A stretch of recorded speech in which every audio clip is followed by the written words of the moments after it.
ونستغفره ونعوذ بالله من شرور أنفسنا ومن سيئات أعمالنا من يهده الله فلا مضل له ومن يضلل فلا هادي له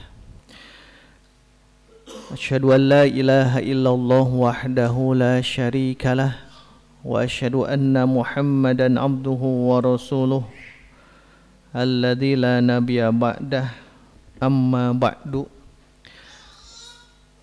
فقال الله تعالى في كتابه الكريم أعوذ بالله من الشيطان الرجيم ولا تباشروهن وأنتم عاكفون في المساجد وقال رسول الله صلى الله عليه وسلم من قام ليلة القدر إيمانا واحتسابا غفر له ما تقدم من ذنبه. Hadirin ikhwatu iman jamaah Baitur Rahman, alhamdulillah pada malam hari ini kita masih diberikan kesempatan oleh Allah Subhanahu wa taala untuk meneruskan sisa perjalanan umur kita di bulan Ramadan yang penuh dengan barokah, bulan diturunkannya Al-Qur'an, bulan dibukakannya pintu-pintu surga, bulan ditutup pintu neraka, bahkan syaitan pun diborgol. Sehingga kita mestilah memaksimalkan diri di akhir kehidupan bulan Ramadan ini. Kalaulah kita perhatikan hadirin,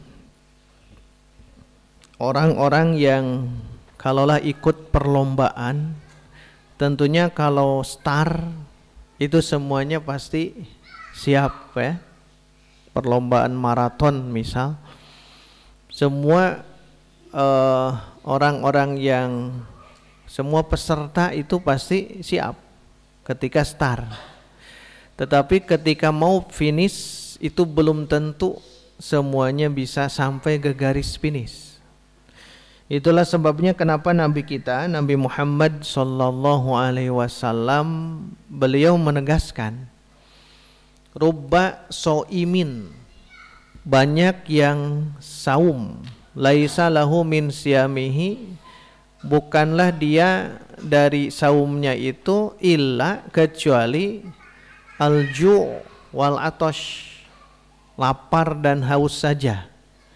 Artinya orang-orang seperti ini bukan pemenang, tapi pecundang. Kenapa demikian? Karena dia tidak bisa memaksimalkan di bulan Ramadan di akhirnya. Maka mulai dari sekarang, kalaulah kita mampu untuk melaksanakan di 10 hari terakhir, di mana Nabi kita mencontohkan ada 3 poin ya. Ada 3 poin yang oleh Nabi ajarkan kepada kita, bahkan Nabi praktekan. Bahkan kalau kita perhatikan, Nabi kita itu selama 9 kali Ramadan, artinya hanya 9 kali. Karena ayat kutiba alaikumusiyam itu turun di tahun kedua Hijrah. Kemudian Nabi meninggal di tahun ke-11, berarti 9 kali Ramadan Nabi melaksanakan itu. Dan di antara hadis yang diriwayatkan sahih itu di antaranya ada 3 amalan yang mulai dari sekarang mesti kita maksimalkan. Nabi bersabda, idza ja'al asyru al-awakhir, apabila telah datang 10 hari terakhir dari bulan Ramadan, maka Nabi melaksanakan 3 poin. Yang pertama adalah syadda mi'zarohu. Syadda mi'zarohu. Syadda, beliau mengencangkan, mi'zar, alat sarung. Artinya apa? Ikat pinggang. Nabi mengencangkan ikat pinggang. Apa yang dimaksud dengan mengencangkan ikat pinggang? Para ulama menyebutkan i'tizalun nisa, menjauhi istri. Jadi Nabi dengan jumlah istri berapa Bu Nabi itu? 9. Nabi Muhammad sallallahu alaihi wasallam dengan jumlah istri 9 di saat itu, Nabi i'tizal ya, uzlah, mengasingkan diri, menjauhi istri-istri Nabi. Kalau sudah masuk 10 hari terakhir. Nah, hari ini sudah mulai pertamanya ya, karena sekarang sudah malam ke-21. Orang Sunda katakan lilikuran, salikur sekarang itu ya, salikur. Kalau dulu sepuh-sepuh kita mengatakan salikur, malam lilikuran. Itu menunjukkan angka 21. Nah, ini sudah mulai kalau kita melihat Nabi syadda mi'zarohu, mengencangkan ikat pinggang. Jadi kita mulai belajar untuk mengencangkan ikat pinggang. Maksudnya bukan ikat pinggang dikencangkan, tapi menjauhi pasangan. Bapak jauhilah ibu, ibu jauhilah bapak, suami istri saling menjauh ketika di sini. Walaupun di waktu malamnya kan uhilla lakum lailatas siyam arrafathu ila nisaikum, tapi di hari 10 terakhir ini beda. 10 hari terakhir ini beda. Walaupun nanti ketika ada yang berhubungan suami istri di malam itu sah saja karena di waktu malam. Oleh sebab itulah yang pertama kali dilakukan oleh Nabi adalah syadda mi'zaruhu. Dikencangkan ikat pinggangnya, menjauhi pasangan. Makanya mulai dari sekarang kita berusaha untuk itu. Bukan jauh artinya tidak ada komunikasi, bukan. Ada komunikasi tetapi dijaga jaraknya. Itu yang pertama. Kemudian hadirin wa iman, yang kedua adalah ahya lailahu. Nah, ini yang penting yang harus kita maksimalkan. Ahya lailahu itu adalah menghidupkan malamnya. Ihyaul lail, seperti hari ini. Yang dimaksud dengan lail itu dari mulai maghrib sampai matla'il fajr. Dari maghrib sampai subuh itu disebut ihyaul lail. Nah, kalau kita perhatikan berarti dari maghrib kita hidupkan. Hidupkannya apa? Perhatikan, jangan sampai kita meninggalkan yang wajib. Sunat dilakukan tapi yang wajib ditinggalkan. Justru yang pertama yang wajib dulu perhatikan. Yang dimaksud dengan menghidupkan malam itu adalah apa? 1. Sholat maghrib berjamaah. 2. Sholat isya berjamaah. 3. Sholat subuh berjamaah. Ini sebut ihyaul lail. Sudah mulai menghidupkan malam. Maka mulai dari sekarang maksimalkan. Kalau ada masjid yang terdekat dengan kita, maka ketika masuk 10 hari terakhir ya maghrib kita usahakan di masjid. Kalau iftar di rumah silahkan, tapi kalau sholat maghrib maksimalkan di masjid. Kenapa? Sudah masuk ihyaul lail 10 hari terakhir. Sholat yang wajib 3 itu ya, maghrib, isya dan subuh. Nah, yang kedua kita lihat rawatibnya. Ba'da maghrib ada, ba'da isya barusan ada, jangan ditinggalkan. Nanti akan dihubungkan dengan Lailatul Qadar nantinya ya. Jadi pertama kali kita perhatikan ibadah sholat yang wajib yang 3 tadi. Kedua rawatib, ba'da maghrib, bahkan qobla maghrib pun ada. Liman sya'a, bagi orang yang ingin ya. Sallu qoblal maghriba, kan begitu Nabi yang menjelaskan. Salatlah sebelum maghrib 2 rakaat. Sallu qoblal maghrib, sallu qoblal maghrib, 3 kali menyebutkan itu. Liman sya'a, bagi yang mau. Berarti kalau qobla maghrib silahkan. Kemudian yang dirawatibkan adalah ba'danya. Ba'da maghrib 2 rakaat, ba'da isya 2 rakaat, qobla subuh 2 rakaat. Nah, ini jangan pernah ditinggalkan. Apalagi kalau di subuh. Qobla subuh itu Nabi tidak pernah meninggalkan.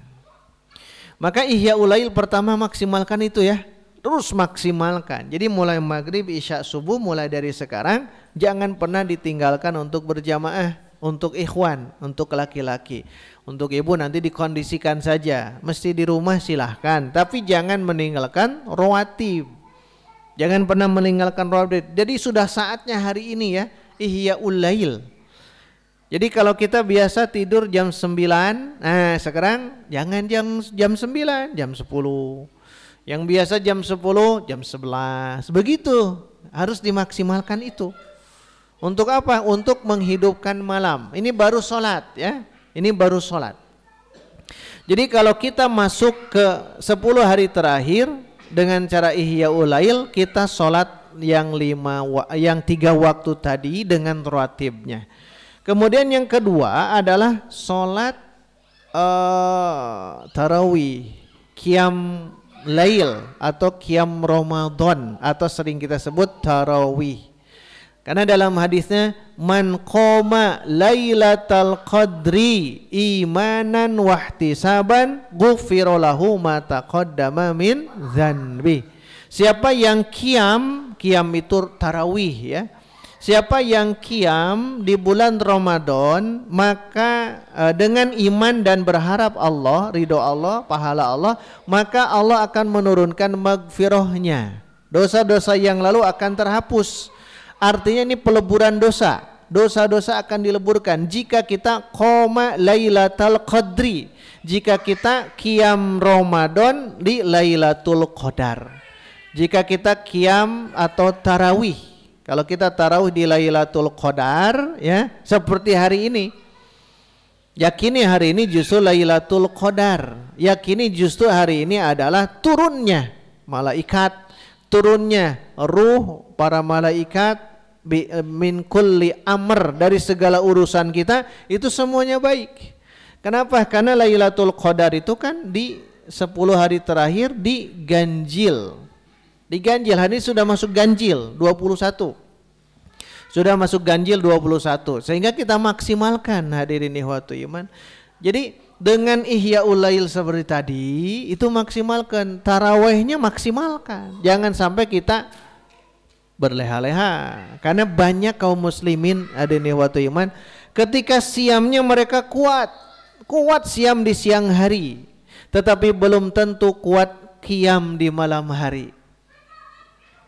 Sekali lagi, banyak orang yang kuat siam di waktu siang hari, tetapi banyak yang lemah qiyam di waktu malam. Kenapa? Karena ini adalah ibadah yang rangkaiannya sama.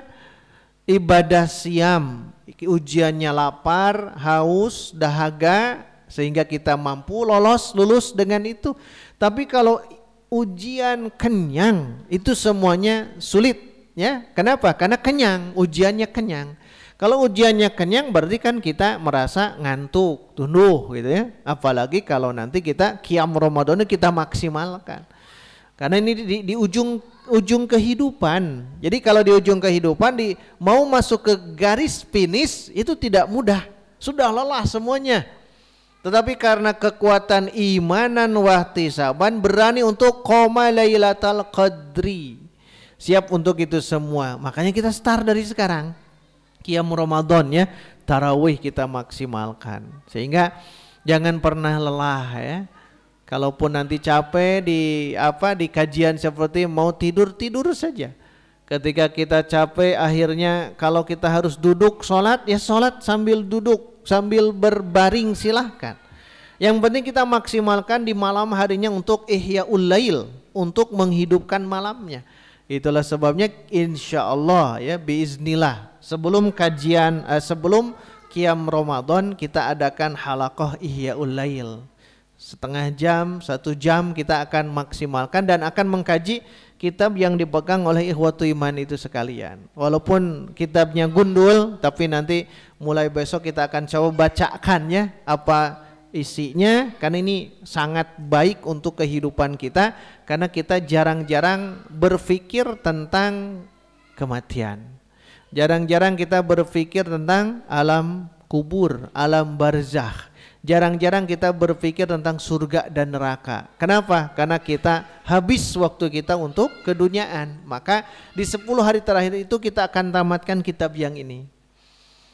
Kenapa? Karena Ihya'ul Lail. Selain daripada sholat yang kita lakukan yang tadi, yang kedua adalah menghidupkan malam dengan cara thalab ilmu. Thalab ilmunya kapan? Kalau pada maghrib tidak mungkin. karena kita sudah sedang iftar. Kalau ba'da maghrib, ba'da isya, insya Allah bisa. Ba'da tarawih, insya Allah bisa. Menjelang subuh tidak mungkin karena sedang sore. Jadi dua keadaan saja untuk thalab ilmu di waktu malam. Apakah qabla tarawih atau ba'da tarawih, hanya itu saja. Kita waktunya hanya itu, tidak ada yang lainnya. Nah, karena kita punya waktu itu, ikhwatu iman, ibu bapak, hadirin ikhwatu iman, kita maksimalkan. Walaupun kita merasa lelah, tapi kita maksimalkan saja. Maksimalkan saja, karena hanya 10 hari ya, hanya 10 hari kita melaksanakan ini semua. Dan ini pun kajiannya bukan kajian tentang keduniaan, tapi kajian tentang perjalanan hidup kita menuju akhirat. Ini mesti kita paham. Jangan sampai kita sasar kehidupannya, sesat dalam kehidupan kita. Karena apa? Karena kita tidak tahu ilmunya.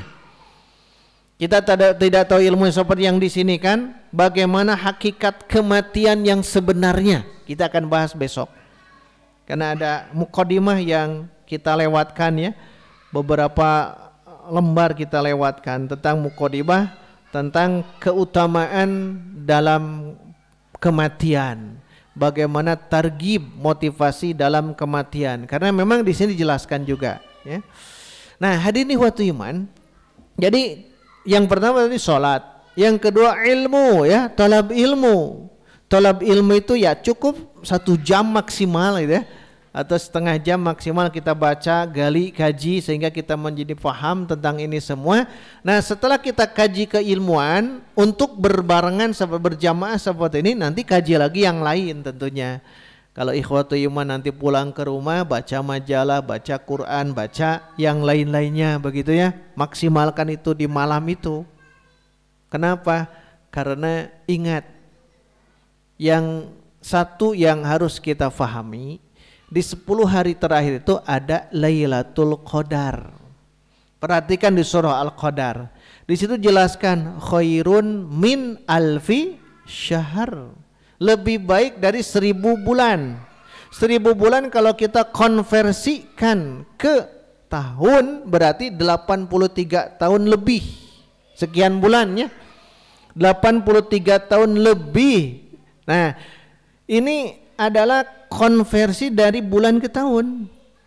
Jadi kalau kita sholat di Lailatul Qadar, bertepatan di Lailatul Qadar sama dengan 83 tahun.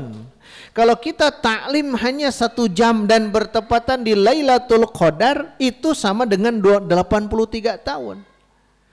Coba kita introspeksi diri, apakah kita mampu sampai usia 83 tahun? Kan tidak. Coba ibu berpikir hari ini, ibu usia berapa? Apakah sudah mencapai 83 tahun? Kan tidak. Paling juga 60 tahun atau 70 tahun. Kalaupun lebih, itu sedikit. Apa sedikit? Karena sabda Nabi, wa aqallu ma yajuzu dzalika. Dan sedikit yang bisa melampaui usia 70 tahun.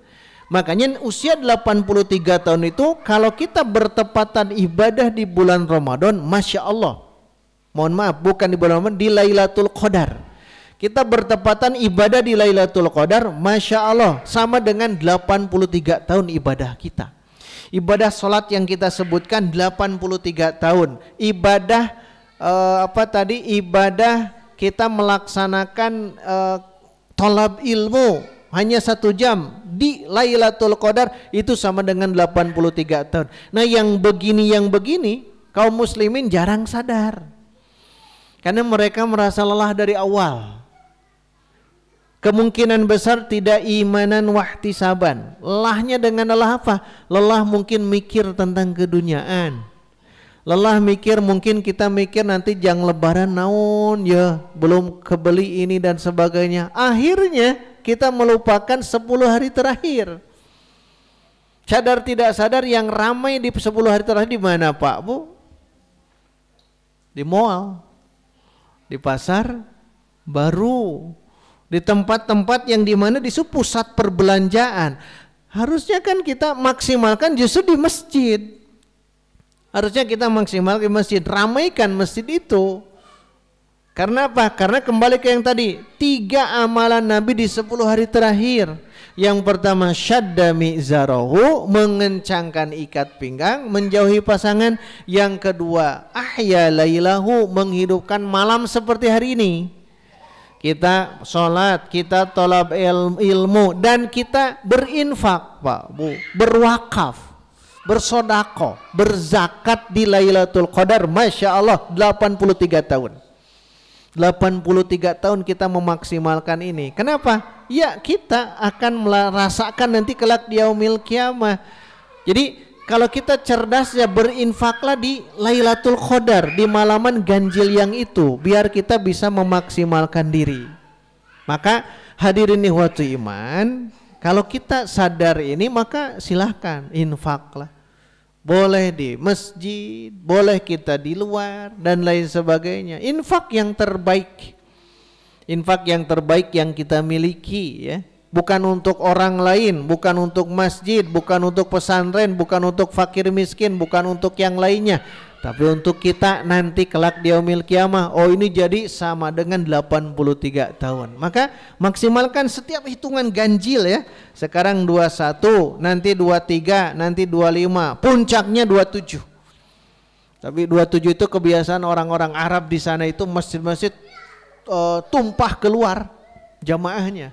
Tanggal 27, 29 nanti terakhir. Tapi menurut hitungan ilmu hadis itu bukan hanya 27, tapi dari sejak 21, 23, 25, 27, 29. Tapi mereka biasanya di angka malam 27. Nah makanya kita maksimalkan infak, sodako, zakat, wakafnya di malam itu. Kita bismillah niatkan untuk karena Allah, untuk infak fisabil, masuk ke kenceleng, masuk ke manapun, atau kita langsung ke santuni orang-orang yang membutuhkan. Kalau seperti itu, maka perhatikan, kita akan merasakan bahagia dengan cara melaksanakan Ihya'ul Lail, itu berinfak. Kemudian apalagi Ihya'ul Lail? Ihya'ul Lail yang berikutnya adalah perbanyak doa, zikir, istighfar dan taubat. Jadi ketika masuk maghrib, nah perbanyaklah doa kepada Allah Subhanahu wa taala. Kenapa? Karena di bulan Ramadan, wa idza sa'alaka ibadi anni fa inni qarib. Ujibu da'watad da'i idza da'an. Itu kan menunjukkan Allah itu dekat di bulan Ramadan ini. Ketika kita memohon, ketika kita berdoa, langsung mustajab. Langsung mustajab. Kenapa? Karena itulah permohonan kita kepada Allah. Allah akan ijabah ini semua. Berarti maksimalkan doa dan zikir di malam hari ini. Kita ingat orang tua kita, doakan ya. Ibu kita, bapak kita, doakan Rabbik firli wali walidayya, dengan lirih, dengan tadarru, dengan khufyah, dengan tenang, dan kita hadirkan hati kita. Kalau mereka masih hidup, mohon kebarokahan dari orang tua kita. Kalau sudah meninggal, berarti ya kita doakan mereka saja, dan itu akan mengalir doa anak yang solih kepada mereka berdua di alam kubur. Itu Masya Allah. Apalagi di Lailatul Qadar seperti ini. Makanya maksimalkan ya. Maksimalkan untuk berzikir, berdoa, beristighfar dan bertobat. Karena di ujung ini tidak tahu kita sampai kapan ya malakul maut menjemput. Maka maksimalkanlah Pak Bu. Maksimalkan, jangan kita terlalu banyak senda gurau, jangan terlalu kita banyak hura-hura, apalagi poyak-poyak. Karena di 10 hari terakhir ini sudah saatnya untuk kita ijtihad, bersungguh-sungguh. Karena Ihya'ul Lail menghidupkan malamnya. Menghidupkan malam berikutnya apalagi kira-kira? Kira-kira apa Pak? Menghidupkan malam, sholat sudah, baik yang wajib atau yang sunat, tolab ilmu sudah, kemudian infak, sedekah, zakat sudah, kemudian apalagi berzikir, berdoa, beristighfar, bertaubat kepada Allah Subhanahu wa taala sudah. Dan yang terpenting di itu semua adalah bermunajat. Maksud bermunajat itu menyendiri ya. Kadang saat-saat tertentu kita harus melepaskan orang-orang yang ada di sekitar kita. Namanya munajat. Munajat, menyendiri kita langsung kepada Allah Subhanahu wa taala. Dan ternyata hadirin ikhwatu iman, amalan ini ya Ihyaul Lail Nabi itu lakukan setiap malam. Nabi itu lakukan setiap malam selama 9 kali di bulan Ramadan, karena 9 Ramadan. Jadi Nabi itu terus menghidupkan malam-malamnya. Waktunya tidur ya tidur, ada saatnya tidur. Waktunya tidur ya beliau tidur gitu. Dan kemudian Nabi juga yang ketiga ya, yang pertama syadda mi'zarahu, yang kedua ahya lailahu, yang ketiga aiqadha ahlahu. Nabi menghidupkan malam-malam yang tadi itu, dan Nabi tidak lupa untuk aiqadha, membangunkan ahlahu, keluarganya. Ini hebatnya Nabi, hadirin waktu iman. Jadi Nabi itu selain daripada mengencangkan ikat pinggang dan menghidupkan malam yang disebut Ihyaul Lail, Nabi itu ternyata membangunkan keluarganya. Nah, peranan Bapak hari ini Pak, nanti kalau sudah bisa menghidupkan malam hari ini, keluarga ajak untuk bangkit. Keluarga ajak untuk sama-sama memaksimalkan diri. Untuk apa? Ya untuk yang ini. Untuk yang ini, amalan ketiga yang dilakukan oleh Nabi itu membangunkan keluarganya. Untuk apa? Ya untuk kembali ke yang tadi. Sholat, tolab ilmu, infak, zakat, sodakoh, wakaf, kemudian zikir, doa. Itu juga sama dimaksimalkan. Itulah sebabnya kenapa istri-istri Nabi kan suka ke masjid, mengikuti dengan Nabi. Nah, 3 poin ini hadirin waktu iman, 3 poin ini ternyata dipraktekkan oleh Nabi. Dalam apa? Iktikaf. Dalam hal iktikaf. Makanya di awal ayat yang tadi saya bacakan, itu di akhir tentang kutiba alaikumusiyam, di penggalan ayat akhir itu wala tubashiruhunna wa antum akifuna fil masajid. Dan janganlah kalian menggauli pasangan kalian, istri-istri kalian, sedangkan kalian sedang iktikaf di masjid. Berarti iktikaf di masjid ada sunnahnya, ada dalilnya yang barusan. Dan Nabi mencontohkan itu semua. Dan Nabi tidak pernah lewat iktikaf. Nah, nanti ideal iktikaf itu, ingat, ideal iktikaf itu adalah dari mulai malam 21 nanti berakhir di malam menjelang maghrib di Syawal. Malam takbiran mencek orang banyak. Jadi keluarnya itu nanti maghrib pas di malam takbiran. Malam 21 nanti keluarnya di situ, apakah 29 atau 30 wallahu alam ya, nanti dilihat dari ru'yat. Nah, di sini kita perhatikan 9 hari atau 10 hari kita lakukan atau Nabi lakukan i'tikaf. Imam Ibnu Rajab Al-Hambali dalam kitabnya Lataiful Ma'arif mendefinisikan i'tikaf, kata beliau adalah qat'ul alaiq anil khalaiq lil ittisal bi khidmatil khaliq. Qat'ul alaiq, memutus hubungan, anil khaliq, dari makhluk. Jadi yang dimaksud dengan i'tikaf itu qat'ul alaiq anil khalaik, memutus hubungan dari makhluk. Untuk apa? Lil ittisal, untuk menyambungkan apa yang disambungkannya, bi khidmatil khaliq, untuk berkhidmat dengan sang khaliq. Artinya di 10 hari terakhir itu memang beda hadirin waktu iman. Jadi kita maksimalkan untuk memutus hubungan dengan manusia, itulah i'tikaf.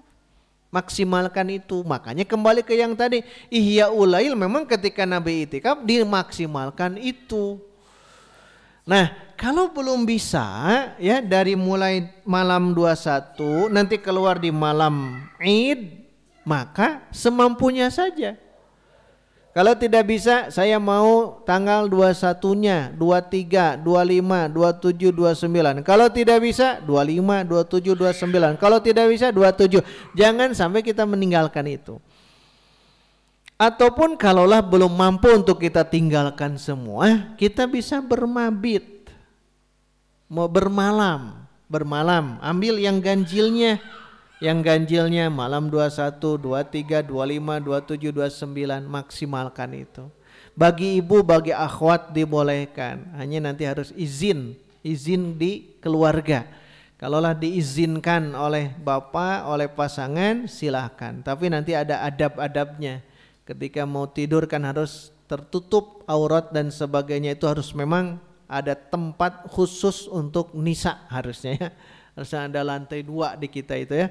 Lantai kedua khusus untuk akhwat biar nyaman nantinya. Kalau di masjid ini kan kurang nyaman. Nah paling juga mabit bermalam saja. Nanti bapak kalau mau mabit silahkan.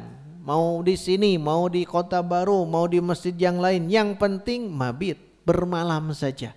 Malam dari mulai maghrib ya kalau bisa. Maghrib ikut dengan jamaah makan, ikut saja. Ikut saja, kemudian nanti masuk nanti ke waktu malamnya ada kajian ikut, atau ingin munajat seperti tadi, maksimalkan sampai nanti kita rasakan kedekatan kita dengan Sang Khalik. Kenapa? Karena kita sudah qat'ul alaik, sudah memutuskan alaqah, hubungan kita dengan makhluk. Kalau begitu sudah kita hubungan dengan Allah Subhanahu wa taala. Dan ini iktikaf. Kalau belum bisa mabit. Makanya mulai nanti ya, wallahu alam tahun depan kita apakah kita diberikan umur oleh Allah Subhanahu wa taala. Kalau ikhwan hadirin, kalaulah bisa di satu masa hidup kita ya kita rasakan saja itikaf. Jadi kita satu waktu misal tahun depan kalau bisa, sekarang juga sesungguhnya bisa ya. Bisa, tapi kalau belum bisa mengondisikan ya itu berat juga di keluarga. Jadi kalau bisalah sekali seumur hidup pernah kita beritikaf. Karena Nabi itu kan sunnahnya terus ya. Nabi itu sunnahnya setiap Ramadan beliau terus-terusan. Padahal Nabi itu seorang Nabi, seorang Rasul, seorang pemimpin di Madinah saat itu. Presiden kalau kita ya, pemimpin negara gitu. Kemudian beliau pemimpin masyarakat, pemimpin keluarga. Kan kita tidak sesibuk itu ya Pak. Tidak sesibuk itu, tapi ya kadang-kadang kalau kita belum punya azam itu belum bisa. Tapi kalau sudah azam, tekad yang bulat, satu waktu insya Allah bisa merasakan itu semua. Bukan hanya di Baitur Rahman, di mana saja, yang penting di Masjid Jami kita bisa beriktikaf. Idealnya itikaflah Pak Budi Masjidil Haram, atau di Masjid Nabawi, atau di Masjid Al-Aqsa. Itu yang terbaik. Kalau itikaf di sudah itu luar biasa, Masya Allah. Nah kembali ke yang tadi hadirin wa iman. Jadi Nabi itu memang melaksanakan itikaf. Salah satunya itu akan menggapai Lailatul Qadar ya. Akan menggapai Lailatul Qadar. Maka mulai dari sekarang ya, salatnya kalau saum kan di siang ya, salatnya, kemudian tilawah Qur'annya, munajatnya, kemudian infaknya, zikir, doa dan sebagainya. Mulai dari sekarang ya. Mulai dari sekarang. Kemudian nanti bangunkan juga keluarga, berikan mereka pemahaman tentang itu. Ya, karena di keluarga seperti itu. Kalau anak-anak remaja ya wajarlah masih itu, tapi kita kan ada tuntutan, ajak saja, hanya mengajak saja. Nah hadirin waktu iman, jadi insya Allah ya, karena ini kita di penghujung di 10 hari terakhir, jadi kita akan adakan kajian-kajian yang tadi disebutkan. Kajiannya yang dipegang oleh waktu iman itu sekalian. Kalau belum bisa baca, insya Allah nanti kita akan bacakan. Bawa terus yang itu. Kalau belum punya atau keluarga mau juga, silahkan dipotokopi sendiri karena hanya sebegitu saja. Nanti setiap malam ya, setiap malam ba'da Isya kita akan bacakan ini. Nah sebelum masuk ke yang itu, sedikit saya jelaskan, ada yang dihilangkan. Itu kan halaman 700 sekian. Yang harus di awal itu 741. Berapa halaman tuh hilang ya. Di sini akan kita kaji ya. Nama kitabnya Mukhtasar Minhajul Qasidin. Ini mukhtasar yang ini, satu jilid. Jadi yang ini satu jilid. Mukhtasar ringkasan Minhajul Qasidin. Minhajul Qasidin itu minhaj. Minhaj itu syari' jalan. Jalan-jalan qasidin orang yang bermaksud untuk menjadi orang yang berakhlak. Jadi jalan-jalan orang yang berakhlak ada di kitab ini. Tapi ini mukhtasar ya. Mukhtasar ringkasan saja, hanya satu jilid. Disusun oleh Al-Imam Ahmad bin Abdurrahman bin Abu Umar bin Ahmad Ibnu Qudamah Al-Maqdisi. Sering diringkas Imam Ibnu Qudamah Al-Maqdisi ya, orang Maqdis, Baitul Maqdis. Beliau wafat tahun 620 Hijriah. Berarti lama ya, 620 Hijriah. Sekarang 1400, berarti 800 tahun yang silam gitu. Beliau hidup di zaman itu dan wafatnya tahun 620 Hijriah. Dan ini adalah potongan penggalan juga ya dari kitab-kitab yang masyhur yaitu Ihya Ulumuddin. Jadi diambil saripatinya, kemudian yang sahihnya dipilih oleh beliau. Jadi dari awal sampai akhir nanti dijelaskan.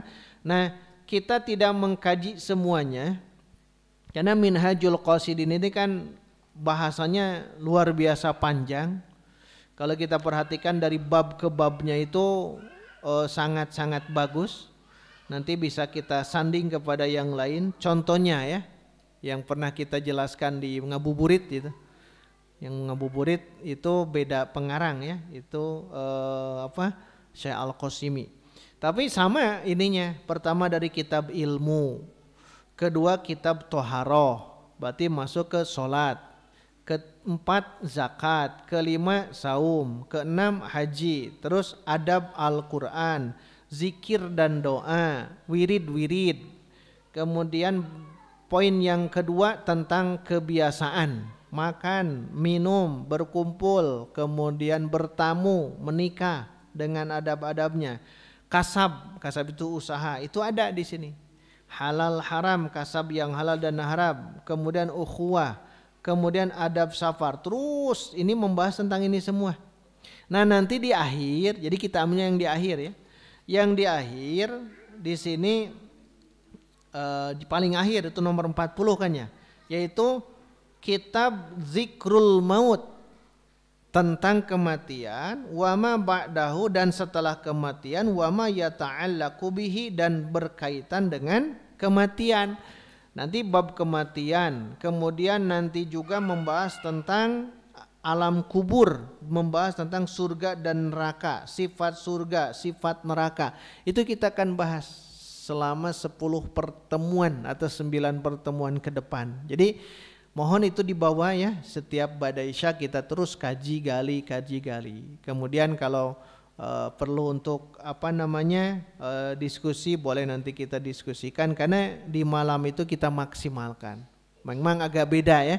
Biasanya kita beres sholat isya, kultum hanya 7 menit, kemudian langsung sholat tarawih. Kita balik sekarang, setelah sholat isya kita taklim dulu, maksimalnya 1 jam, tergantung nanti bahasannya.